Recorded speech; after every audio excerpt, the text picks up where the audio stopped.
ஆசை இன்னைக்கு எபிசோட் விஜய் டிவியில் 9 மணிக்கு டெலிகாஸ்ட் ஆகிடுச்சு. அந்த எபிசோட்லாம் மிஸ் பண்ணவங்க இன்றைக்கி என்னென்ன சுவாரஸ்யமான விஷயங்கள் நடந்தது அப்படின்னு ஒரு சின்ன ரிவ்யூவாக பார்க்கலாம். முத்து அந்த லெட்டர் கொடுத்தவன் யாருன்னு கோயிலில் கண்டுபிடிச்ச விஷயத்த வீட்டில் வந்து சொல்கிறாரு. அதை கேட்டுட்டு ரோகிணி செம்மையாக ஷாக் ஆகுறாங்க, பயப்படுறாங்க. ஆனால் எதுவுமே பேசாமல் சைலண்ட்டாக இருக்காங்க. ஆனால் முத்து ரொம்ப கோவப்படுறாரு.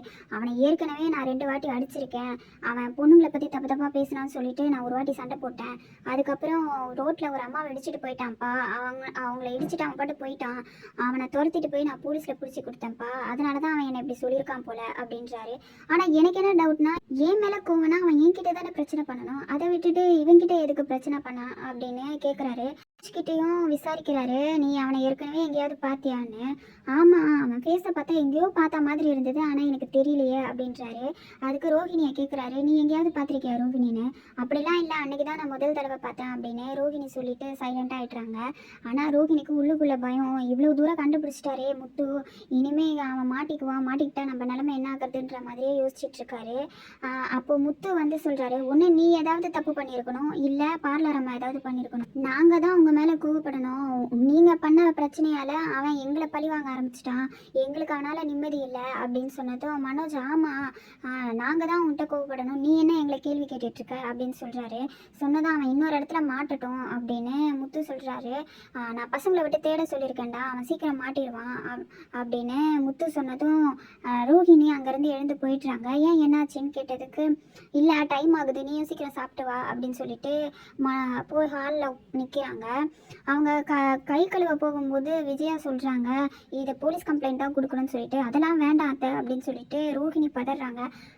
அதை பார்த்ததும் முத்துக்கு டவுட் வருது, ஏன் வேண்டான்னு சொல்கிறேன்னு, நான் தான் ஏற்கனவே சொன்னல வேலை செய்கிற இடத்துக்கு போலீஸ்லாம் வரக்கூடாதுன்னு சொல்லிட்டு அப்படின்னு ரோஹிணி ஏதோ சொல்லி சமாளிச்சிடுறாங்க.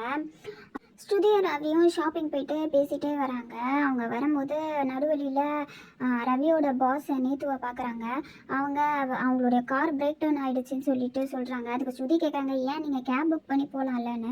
இல்லை, இந்த ஏரியாவில் கேப் புக் ஆக மாட்டேங்குது அப்படின்னு சொன்னதும் கொஞ்சம் தள்ளி உட்காருங்க அப்படின்னு சொல்லிட்டு ஸ்ருதி பின்னாடி போய் உட்காந்துக்கிறாங்க.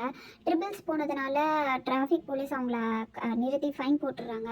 ஃபைன் போட்டதும் நீத்து கையிலையும் காசு இல்லை, ரவி கையிலையும் காசு இல்லை. கடைசியில் ஸ்ருதி தான் காசு கொடுக்குறாங்க. நீத்து அந்த டிராஃபிக் போலீஸ் கூடவே போயிட்டுறாங்க. அதுக்கு ஸ்ருதி கேட்குறாங்க, என்ன யார் என்னன்னே தெரியாத ஒரு கூடலாம் இவங்க போகிறாங்க அப்படின்ட்டு. ஆனால் இவங்களால எனக்கு 500 ரூபாய் இன்னைக்கு தண்டமாக போச்சு அப்படின்ட்டு ஸ்ருதி சொல்கிறாங்க.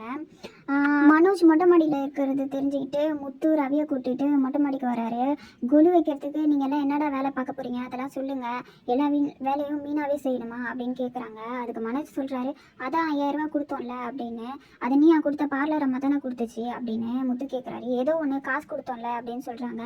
காசு கொடுத்தா சரி, வேலைங்க நிறைய இருக்குல்ல, நீங்கள் என்ன செய்ய போகிறீங்க அப்படின்னு முத்து கேட்குறாரு. ஆனால் மனோஜ் வேலை செய்கிற மாதிரி தெரியல, அவர் காசு கொடுத்துட்டு எஸ்கேப் ஆகலான்ற மாதிரியே சொல்கிறாரு. என்னென்ன செய்யணும்னு கேட்டதுக்கு, இந்த மாதிரி சமைக்கணும், சுண்டல் கொழுக்கட்டை இதெல்லாம் செய்யணும்டா, ஒரு நாளைக்கு ஒரு பலகாரம் இல்லை ஏதாவது ஃபுட்டு செஞ்சு கொடுக்கணுன்ட்டு முத்து சொல்கிறாரு. அதை சொன்னோன்னே மனோஜ், எனக்கு டிஃபன் பாக்ஸில் போட்டு கடைக்கு கொடுத்து விடுங்கன்னு சாப்பிட மட்டும் ஆசைப்படுறாரு. ஆனால் அவர் வேலை செய்கிறதுக்கு கொஞ்சம் கூட தயாராக இல்லை. அதை தெரிஞ்சுக்கிட்டு முத்து கம்பல் பண்ணி கேட்குறாரு, நீ வேலை செஞ்சு அவனை என்ன வேலை செய்ய போகிறேன்னு சொல்லுன்னு.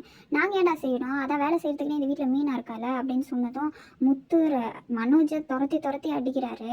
அப்போ ரவி தான் அவங்க 2 பேரும் பிரித்து விட்டுட்டு பேசுகிறாங்க, என்ன வேலை செய்ய போகிறேன்னு சொல்லிட்டு. முத்துவும், நம்ம வீட்டுக்கு குழுக்கு வரவங்களெல்லாம் நான் கார்லேயே போய் ட்ராப் பண்ணலான்னு இருக்கேன்டா, அதே மாதிரி ஆளுக்கு வேலை செய்யுங்கடா அப்படின்னு சொல்லிட்டு மனோஜையும் சொல்கிறாரு, உன் பொண்டாட்டியை வேலை செய்ய சொல்லு, என்ன எல்லாரும் மீனாவையே வேலை வாங்குறீங்க, அவள் போனால் போது பாவம் செய்கிறதுனால உங்களுக்கு வாய் கொடுப்பாயிடுச்சா அப்படின்னு சொல்லிட்டு சண்டை போடுறாரு. அது கொஞ்சம் காமெடியாகவே போச்சு அந்த சண்டை. அதுக்கப்புறம் ஸ்ருதியும் மீனாவும் கிச்சனில் பேசிகிட்டு இருக்காங்க, என்னென்ன பலகாரம் செய்யலாம்னு சொல்லிட்டு. ஸ்ருதி வந்து எனக்கு மசாலா போட்டா வேணும்னு சொன்னதும், பரவாயில்ல அது ஒரு நாள் செஞ்சுக்கலான்னு சொல்கிறாங்க. அவங்க 2 பேரும் பேசுகிறத பார்த்துட்டு ரோஹிணி கேட்குறாங்க, அவங்க 2 பேருக்குள்ளே இப்போ சண்டை தானே, 2 பேரும் நல்லா பேசிகிட்டு இருக்கீங்களேன்னு. ஆமாம்மா எங்களுக்குள்ளே சண்டை தான், நான் சாப்பாடுன்னு வந்தது மறந்துட்டேன் அப்படின்னு ஸ்ருதி என்னமோ சொல்லி சமாளிக்கிறாங்க. ஆனால் அதே மீனாவும் கேட்குறாங்க, நீங்கள் என்ன பண்ண போகிறீங்க ரோஹிணின்னு. உன் புருஷனோட ஃபோனில் இருக்க வீடியோவை எடுக்க போகிறேன் அப்படின்னு ரோஹிணி நினச்சிக்கிட்டு நான் இனிமேல் யோசித்து சொல்கிறேன் அப்படின்னு சொல்கிறாங்க. ஆனால் ரோஹிணிக்கு மீனா மேலேயும் ஸ்ருதி மேலேயும் டவுட் வந்துருச்சு. இவங்க அப்போ சண்டை போட்ட மாதிரி நம்மக்கிட்ட நடிக்கிறாங்க, நடிக்கிறாங்களா அப்படின்ற மாதிரியே அவங்க யோசிக்கிறாங்க. ஆனால் அவங்க கன்ஃபார்மே பண்ணிட்டாங்க இவங்க நடிக்கிறாங்கன்னு சொல்லிட்டு. கண்டிப்பாக இதை போய் விஜயா கிட்ட சொல்லி அதை ஒரு பிரச்சனையாக்குவாங்க. ஏதாவது பிரச்சனை பண்ணி கலகம் மூட்டலான்னு பார்ப்பாங்க. ஆனால் அந்த கொலுவை காரணமாக வச்சு முத்துக்கிட்ட இருந்து எப்படியாவது அந்த வீடியோவை எடுக்கலான்னு பார்க்குறாங்க. அந்த வீடியோவை எடுப்பாங்களா இல்லையா அப்படின்றத இனிமேல் வரப்போகிற எபிசோடில் தான் நம்ம பார்க்க முடியும்.